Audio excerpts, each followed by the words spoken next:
कातिलाना कातिलाना अदा से एक दिन इस दिल को हंसाएंगे रुलाएंगे मार ही डालेंगे। तेरे नैना बड़े कातिल मार ही डालेंगे।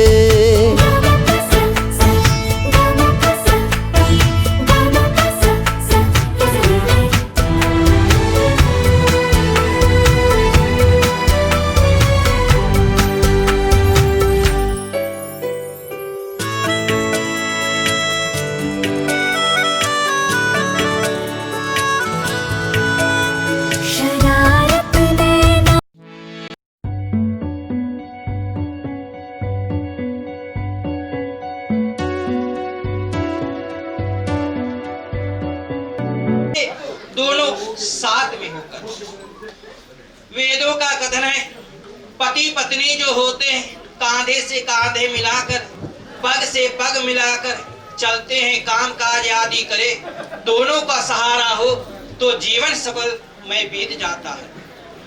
तो आप दोनों दंपति के लिए एक याद करने के विषय और फिर यहाँ पर वचनों के आदान प्रदान भी होता। वर एक एक वचन देते कन्या स्वरूपी आपको कि जब आप उनके घर में जाएंगे तो क्या से क्या सुख आदि की प्राप्त हो जाएगी। तो इस तरह वर महोदय उन वचनों के साथ पग रखवाते हैं और प्रथम पग रखते हुए मंत्र के द्वारा कहते हैं ओम एक विषय विष्णु स्थानाय ते नमः। लिफ्ट कर दो यहीं पे।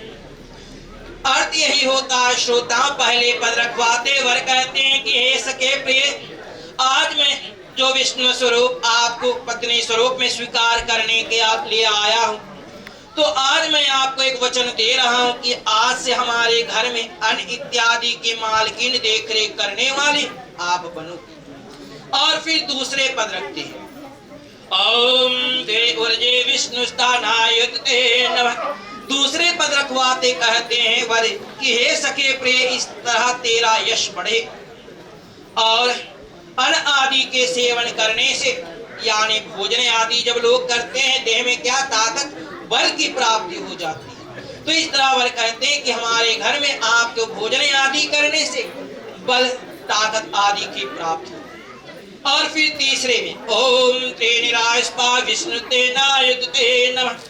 तीसरे पद रखवाते वर कहते कि हे प्रिय, आपका यश हमारे घर में और भी बढ़ जाए, कारण लक्ष्मी स्वरूपा जो आप हो, तो आपकी सहयोग से हमारे घर में अनेक वस्तुओं की वृद्धि हो। यानी माँ लक्ष्मी जैसे कृपा करे तो धन धान के भंडार भर जाती है, इसी तरह आप कृपा के द्वारा हमारे घर भी वृद्धि हो। और चौथे में रखते हैं ओम श्री चत्वारिमा विष्णु स्थानाय ते नमः। और चौथे पद रखवाते वर कहते कि हे प्रिय, इस तरह तेरा यश और भी बढ़ जाए, क्योंकि क्या है प्राणी मात्र इस पृथ्वी पर यही कहते हैं कि जब घर में धन दौलत हो तो सुविधा आदि की वृद्धि हो। तो वर कहते हैं कि हे प्रिय, इस तरह आपकी सहयोग से हमारे घर भी सुख सुविधा आदि की वृद्धि होती रहे। और फिर पांचवें पद रखते हैं ओम श्री पंचम पशुभ्य विष्णु स्थानाय ते नमः। पांचवें पद रखवाते वर यही कहते हैं कि हे सखे प्रिय, इस तरह तेरा यश और भी बढ़ जाए। कारण ये है इस कलिकाल में प्राणी जन अपने घर पर तो क्या प्राणी मात्र के साथ सिवाय और भी जीव जंतु आदि पाल लेते, पशु पक्षी आदि होते हैं। तो इस तरह वर कहते हैं कि हे सखे प्रिय, इस तरह तेरा यश और भी बढ़े। कारण ये है कि अन्य जीव जंतु यदि सुख पाले तो अपने आशीर्वाद हमें प्रदान करेंगे ही। और इस तरह से श्रोताओं आगे छठे पद रखते हैं वर कन्या दोनों साथ में ओम श्री षड्ऋतुभ्यः विष्णु स्थानाय ते नमः। छठे व्यापी। और इस तरह से अंतिम पद रखवाते हैं वर महोदय ओम श्री सखे शब्दा भवा समात विष्णु ते नयोते नमः। सातवें पद रखवाते वर महोदय कहते कि हे सखे प्रिय, आज जो मैं स्वरूप धारण के विष्णु स्वरूप और आप लक्ष्मी स्वरूपा जो है, मेरा कहना तो यही है कि हमारे घर में आपको सुख तो प्राप्त होगा, साथ में देवतागण भी आप पर कल्याण करेंगे। भगवान विष्णु साक्षात आदि 7 लोक में, और यही नहीं लोकों में विख्यात हुई पतिव्रता नारियां, जैसे माँ अरुंधति हुई, माँ जानकी, माँ अनसुईया, ये पतिव्रत धर्म पालन करने वाली हुई।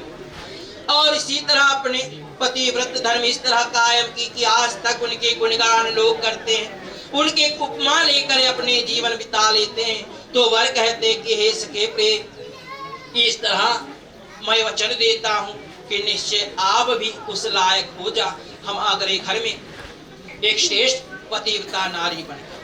और फिर क्या देखते हैं, 7 पद रखवाने के बाद में इस कोने में यहाँ पर 2 पत्थर रखा हुआ है, आप नजदीक आ जाएंगे। तो इतने महत्वपूर्ण इसका उपमा इसलिए देते हैं लोग, चाहे कैसे भी संकट मुसीबत आ जाए, आप दोनों को साथ में मिलकर उन मुसीबत संकट आदि को निवारण करना है। तो इस तरह यहाँ जिस पत्थर जिसके पूजन हम करते हैं, इनके भी आशीर्वाद लेने, इनके उपमा भी ले ले हम। हाथ जोड़ो। ओम श्री आरोहे मम स्थिरावा पश्यन्त पूजनं नमस्कृतं कैश्यभ्य नमो नमः। और इस तरह से श्रोताओं क्या होता है, जैसे कदम से कदम रख आगे बढ़े हो आप दोनों, इस तरह कदम से कदम मिलाकर 7वें परिक्रमा को पूर्ण कर दो। एक दूसरे के हाथ बढ़ाओ।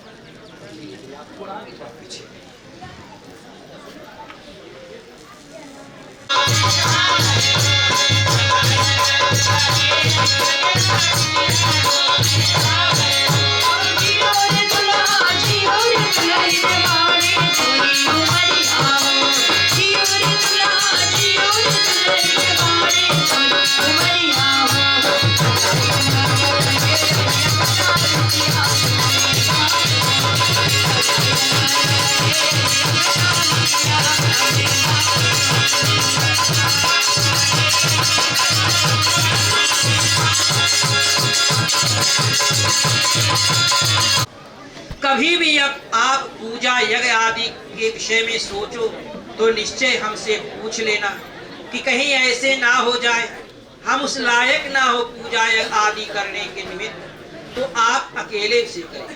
वेदों में प्रमाण है कि पति पत्नी साथ में मिल धर्म के कार्य पूजा यज्ञ कर ले तो घर मानो वो परिवार देव के आशीर्वाद से भरा रहता है। तो कन्या के वचन आप मानते हो। दूसरे वचन में कन्या कहती है कि हे प्रिय, आप तो कह रहे पूजा यज्ञ आदि के विषय, यज्ञ आदि होता है तो क्या कुछ दान दक्षिणा आदि दी जाती है? मेरे विचार तो ये है, जबकि जमाना बहुत खराब हम कहते हैं, महंगाई का जमाना है, लोग बहुत कुछ खर्च आदि करते हैं। मेरे विचार में कन्या कहती है कि हे प्रिय, शायद कभी हमारे घर में कुछ कमियां हो और आपके मन में आ जाए दान दक्षिणा आदि के विषय में अधिक दान करना हो, घर में कुछ कमियां हो, तो पहले आप हमसे पूछ लेना कि कैसे हम कितना देंगे, दोनों सोच विचार करें तब ऐसे कार्य करेंगे, स्वीकार करते। और फिर तीसरे में कहती है कन्या की हे प्रिय, प्राणी मात्र के 3 अवस्थाएं होती है, एक बाल अवस्था, जवानी और बुढ़ापा। बाल अवस्था किसी न किसी तरह मैं माँ पिता के यहाँ गुजार दी, विवाह योग्य हुई, आज हमारे विवाह रचा रहे, मानो भरी जवानी है, और बुढ़ापा शेष 2 अवस्थाएं हमारी है। यदि आप इन दोनों अवस्थाओं में हमारी देख रेख कर लो तो निश्चय मैं आपके वाम भाग में आ जाऊंगा, स्वीकार करती। और फिर कन्या जो कहती है चौथे वचन में कि हे प्रिय, आप कहते हैं कि हमारे कृपा सहयोग से सुख सुविधा आदि की वृद्धि हो जाए आपके घर में। कन्या कहती है कि मेरे विचार में तो यही है, शायद भविष्य निर्माण के लिए आप कहीं पर कुछ जमीन जायदाद खरीद रखे होंगे या कुछ धनराशि आदि छोड़ रखे होंगे कि अच्छे भविष्य हो। तो मेरा विचार ये है कि यदि आप हमें भी उनकी जानकारी दे दे, हम दोनों साथ में सलाह मशवरा करके उन रखे हुए वस्तु जो भी कुछ हो साथ में सलाह मशवरा करके उसे काम में लाएंगे। और फिर 5वें वचन में कन्या कहती है कि हे सखे प्रिय, आप कह रहे हैं कि आपके घर जीव जंतु आदि भी सुख पाले। कन्या जो है, जो हम कहते हैं कि स्त्रियां जो होती हैं, पत्नियां जो होती, बड़े नर्म स्वभाव वाले, कहती हैं कि हे प्रिय, शायद आपके घर में जीव जंतु हो या जीव जंतु नहीं भी हो तो बहुत घर के सामान लोग खरीदते हैं, दूसरों को दे देते उठाकर जब काम में नहीं आता। तो कन्या कहती है कि हे प्रिय, शायद आपके घर में जीव जंतु के साथ में विशेषता गौ, गौ जिसे हम गाय या गौ माता कहते हैं, मानो एक प्राणी को पाल देती है।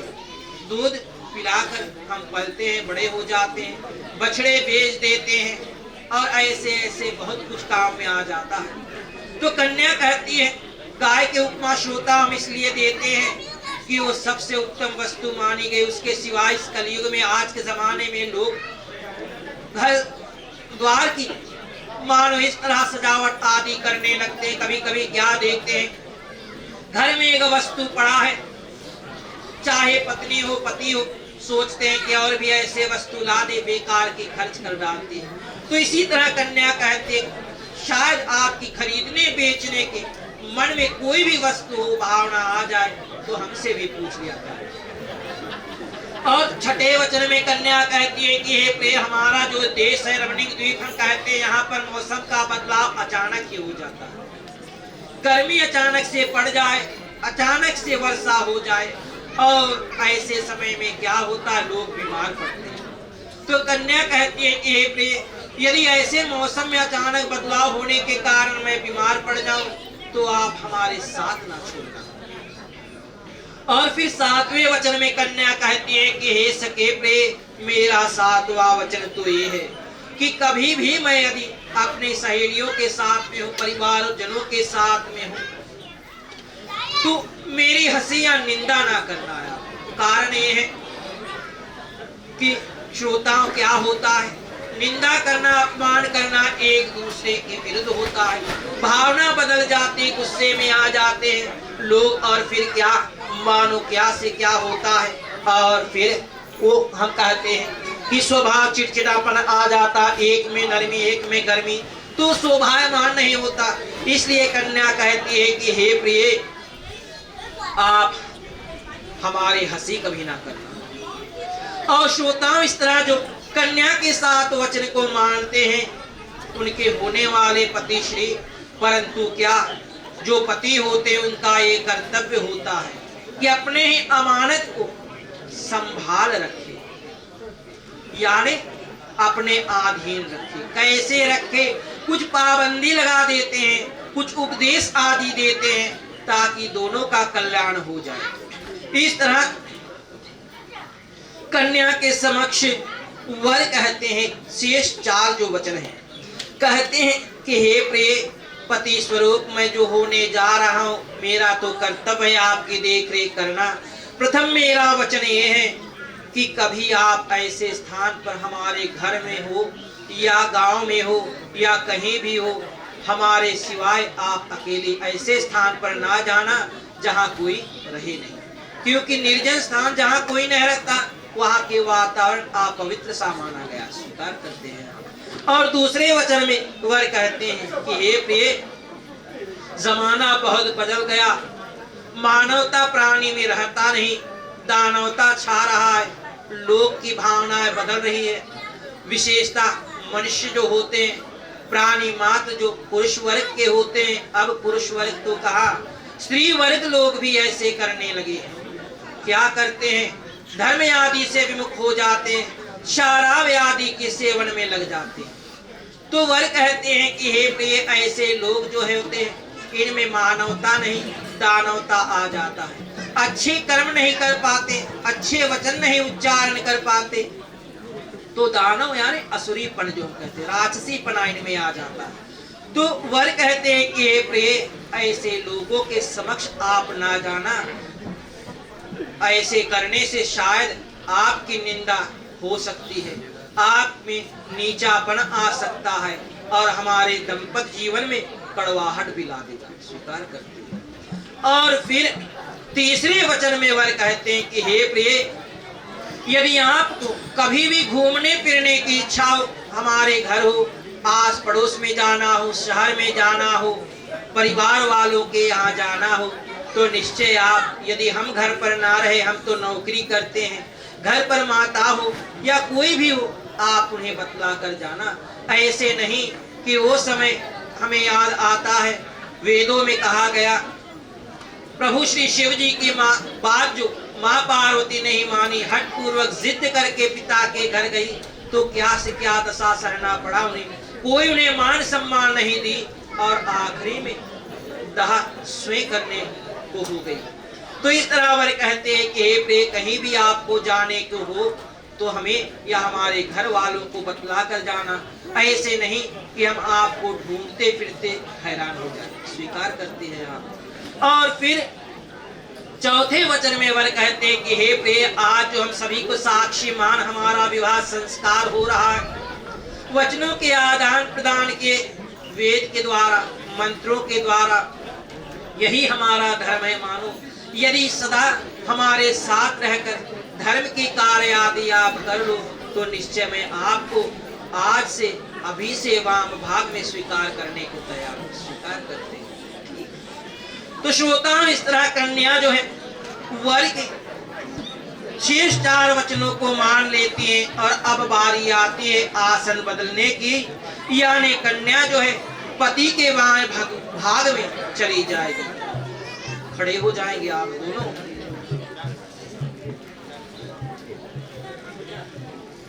आप आगे हो जाओ, आगे हो, खड़ा हो जाओ। आप उधर से घूम, उधर घूम के यहाँ आ जाओ, उधर। ये कारण ये है कि यदि एक पत्नी होती है तो श्रृंगार आदि से परिपूर्ण होती। श्रृंगार 16 प्रकार के अलग अलग श्रृंगार माने गए। संक्षिप्त में बतला दे, स्नान कर लेना, अच्छे अच्छे वस्त्र आदि धारण करना, नाखून काट कर संभाल रखना, बाल बना लेना कंघी आदि करके, देह को सुगंधित द्रव्य आदि यानी इत्र से सुगंधित आदि वस्तुओं से लगाकर महकदार जो हम कहते हैं बना दे, अपने को शोभायमान बना लेना। और फिर विशेषता स्त्रियों के लिए, पत्नियों के लिए एक और श्रृंगार माना गया है जो सिंदूर का दान होता है। क्या है श्रोता, कभी कभी बच्चे कहते हैं कि दूल्हा दुल्हन चादर के आड़ में क्या करते हैं। कोई बताता है कि सिंदूर मांग में भरते हैं, तो पूछने लगते हैं क्यों। सिंदूर श्रोताओं बहुत महत्वपूर्ण वस्तु मानी गई है वेदों के अनुसार, और यहाँ तक ने वैज्ञानिक भी यानी साइंटिस्ट जो होते हैं वो भी प्रमाणित किए हैं कि सिंदूर जो प्राणी धारण करते हैं, माथे पर टीका लगाते हैं, तो शांति की दाता है मानो, यानी दिमाग को शांतिमय बना देता है। और फिर ये ही नहीं, जो स्त्रियां अपने माथे पर सिंदूर की टीका लगाती हैं, मांग में सिंदूर भरती हैं, वो एक प्रतीक सा होता है। समाज में चले तो लोग यही कहेंगे ये विवाहिता यानी किसी की पत्नी है। ऐसे श्रृंगार, ऐसे सिंदूर का महत्व है। तो श्रोताओं, ऐसे ऐसे अनेक श्रृंगार जो है कुछ प्राणी सभी के समक्ष कर लेते हैं, कुछ गुप्त होकर यानी आड़ में होकर। तो इसीलिए ये पत्नी जो है श्री किशन कुमार जी के, तो इन्हीं का एक कर्तव्य होता, इन्हीं के हक में होता है कि अपने पत्नी को श्रृंगारित करे, इसलिए वो चादर को हम से ढाकते हैं। तो श्रोताओं, ऐसे कर्तव्य हम होना होते हुए देखेंगे। और फिर यहाँ पर हमारे साथ में मंगल गीत गाने वाले बहन श्री भी है, और हम चाहेंगे ऐसे शुभ अवसर पर शोभा और बढ़ा दे, देवों की प्रसन्नता।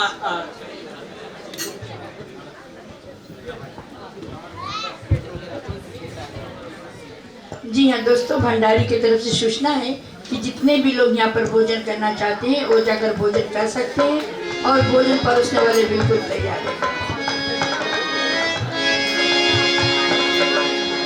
मैं सोहागन रहूंगी मोरे बलमा, मैं सोहागन रहूंगी मोरे बलमा, सोहागन रहे मोरे बलमा, सोहागन रहे मोरे बलमा, मैं सोहागन रहूंगी मोरे बलमा, तेरे दिल में बसूंगी मोरे बलमा, तेरे दिल में बसूंगी मोरे बलमा। Thank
you.